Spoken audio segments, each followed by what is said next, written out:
Hello. Hi, everyone. Thank you for joining. I'm just going to confirm that we're rolling. Give me one moment.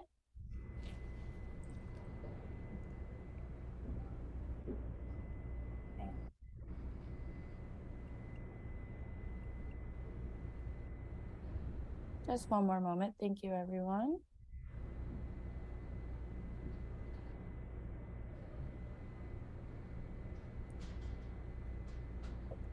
Okay, so just to give you a quick briefing, I'll be calling on you one by one. Please remember to keep your questions just one at a time. There are 5 of you, so we'll try to get to everybody. And if we do, we'll just start again at the top. Please stay muted when you're not asking a question, and we are all ready to go. We can start with Pink Ninja with Heather. Hi, Debra. First, Hi. I want to say hello from a farm in Indiana. So that was that was kind of funny for us. I just wanted to ask today. Obviously, we've seen you on a number of movies, television shows. How was it different filming a musical versus roles in that type of atmosphere? It was joyous. I've always been a musical theater nerd, and when I was on Smash, I felt like I had the best role on the whole thing because all I did was sit at a table and watch really, really talented people sing and dance. And so here I was doing the same thing, but with 12 and 13-year-olds. Um, and they were so naturally gifted and so exuberant and so, I mean, the passion they had for singing and dancing, literally it was coming out of their pores, and you could see that there was no other place on earth that they wanted to be. And it was just a really uplifting place to work, and to also recognize that, in 10 years all of these kids are going to be on Broadway. Absolutely. Thank you. All right, next up we'll go to Not Quite Susie Homemaker. Hi, Deborah. Thank you so much for being here. My son actually turns 13 the day after this movie hits Netflix, and it's nice to see a movie for this age group that actually deals with what they're dealing with. So I was wondering if you have any sage advice for kids around this age group. Oh boy.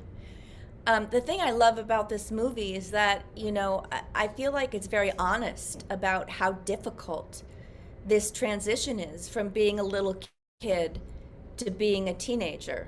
It's difficult for the kid, it's difficult for the parent, and it's bumpy and it's rocky.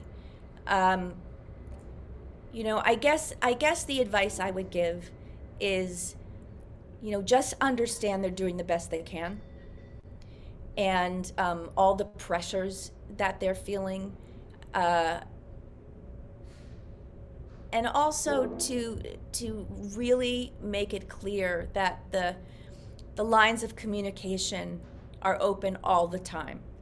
You know, to make it clear that, I know this is a tough time, and there can be fights at school that are really upsetting. Kids can, obviously kids can be mean, and just to let them know that home is a safe space. That's great. Thank you. And next up we'll go to Mommy Factor with Savio. Hi, Deborah. Hi. How are you? Good. Great, thanks. Good. Great. So, what are some parallels between the character Jessica and yourself that you loved exploring? Oh gosh.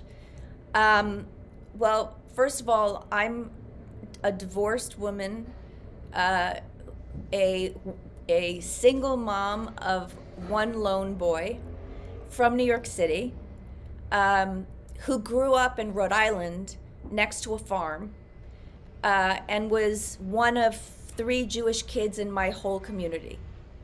So I saw myself in Evan, and I understood the experience of being an other at that age, and just desperately wanting to fit in and feeling like just people don't understand, and I felt like I said before, I think that the writing between the mother and son was really honest. Um, I love the fact that the boy it's through the boys' eyes. So much of the time, these movies about high school, it's the girls who are struggling. And so to have a boy, it just feels powerful to me. And also, it was very meaningful to me to see my culture, to see a Jewish family, a story about a family. Because I can't remember another movie where it is about a Jewish family. And with all the anti-Semitism in the world, and it's just getting worse, I think it's really important to show, you know, at the end of the day, inclusion is the way. You know, they make sort of weird guesses about what being a Jew is, and it's funny. But throughout, you know, by the end, they teach each other, and they're changed from each other. And at the end, everybody is welcome. Everybody is dancing together. And so I think that really was the most important thing to me. Wonderful. Thank you, Deborah. All right, next up we'll go to Christina with the Patricios. Hi, I just want to first say we watched it as a family yesterday and we just loved the movie. And my kids are only 8 and 10, but it was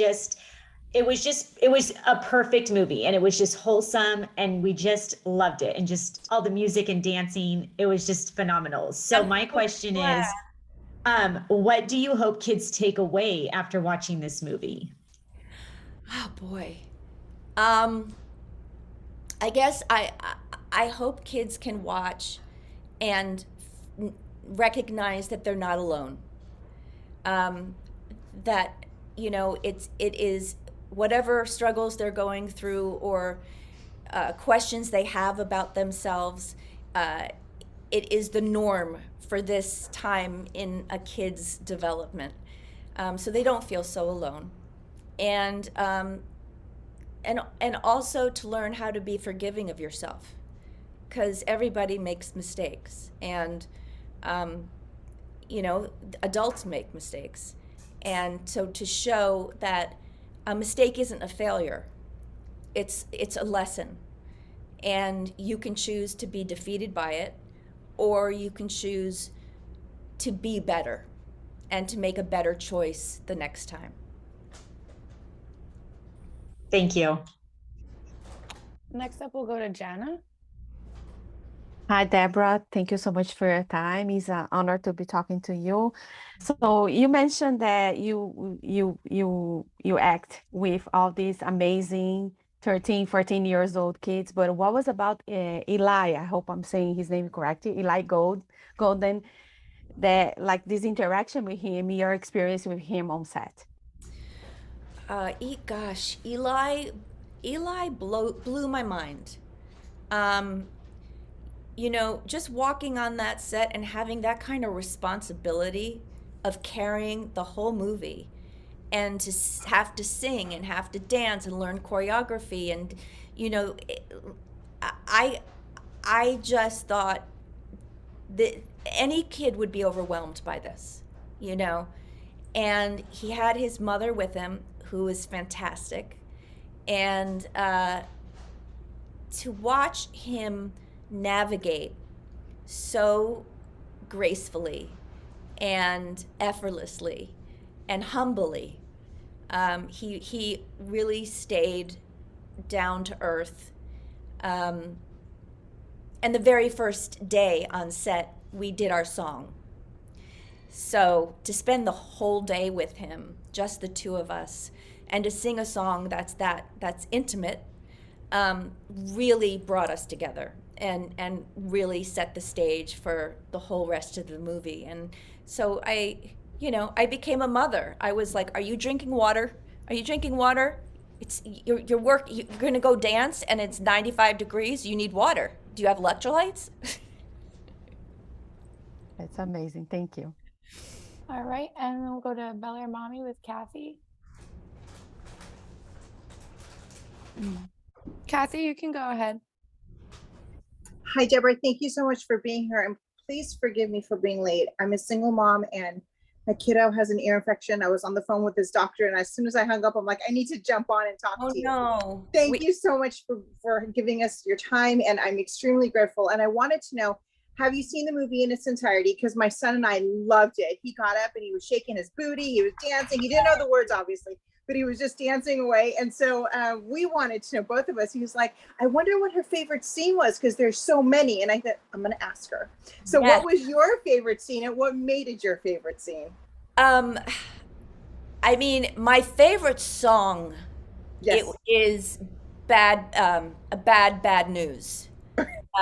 Because it was so jazzy and it was so unexpected in this like high school, middle school show to have this jazzy harmonic, and to see these three boys just do it so beautifully. I can't hear that song without singing along. I love it. But I think the production number 13. I think that it is so well done. It's so produced. It's expansive.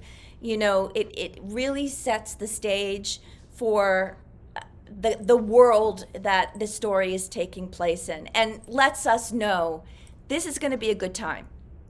And I have seen it, and I smiled throughout the entire thing, and I marveled at Eli's performance. He was just breathtaking. I watched it, and I just felt very proud of him and all the other kids, and I was feeling very grateful to be a part of it. It was exquisite. And my son was saying, he's like, moms do a lot for their kids and we don't know. And I said, Oh my God. Yeah. And at that point I'm like, yes, entrepreneur. I controlled myself, and I was like, yes. And he's like, I'm sorry I get angry at you sometimes. I'm like, I love this freaking movie. Like the whole time, I'm like, oh, I'm gonna put this movie on loop. So yeah, it was wonderful. God. It was wonderful. So thank you. Thank you for making this movie. It was amazing. Oh my God. Thank you. Thank you, Kathy. And we'll start again with Heather. Okay, you've touched on it a little bit, Deborah, but just to come back, what is the main message that you hope people take away from the movie, especially since it is geared towards a younger audience?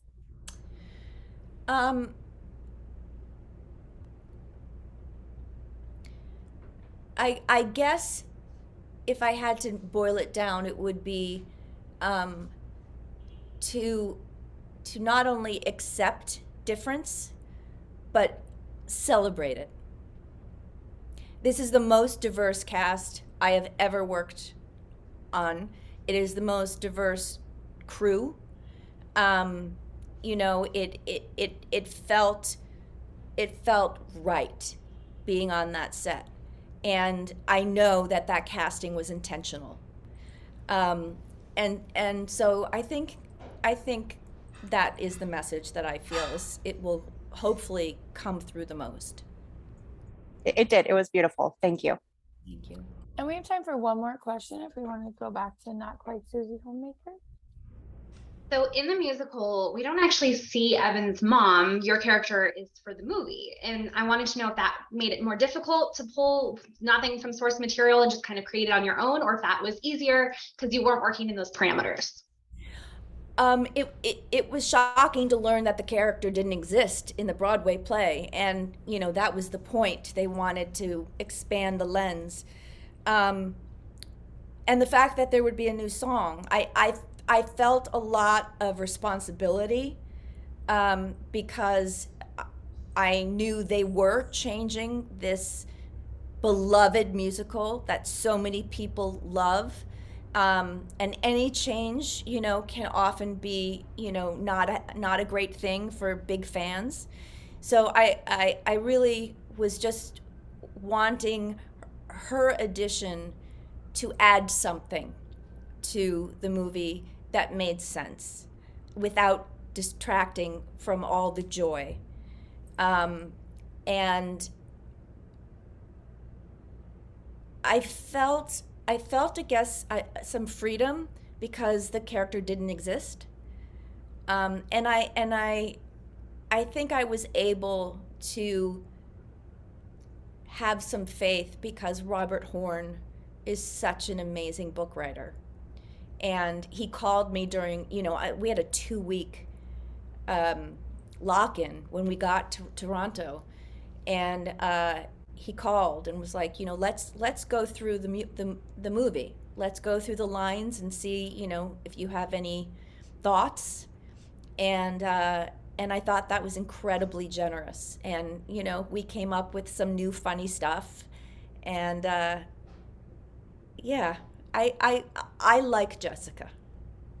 Well, you nailed it. Thank you. All right, that's all the time we have today for the roundtable. Thank you all for joining. Journalists, you can sign off from here, and Deborah will move back to our other shoot room. Thank you, everyone. Thank you all. Bye. Thank you. Thank you so much. Thank you. Bye-bye.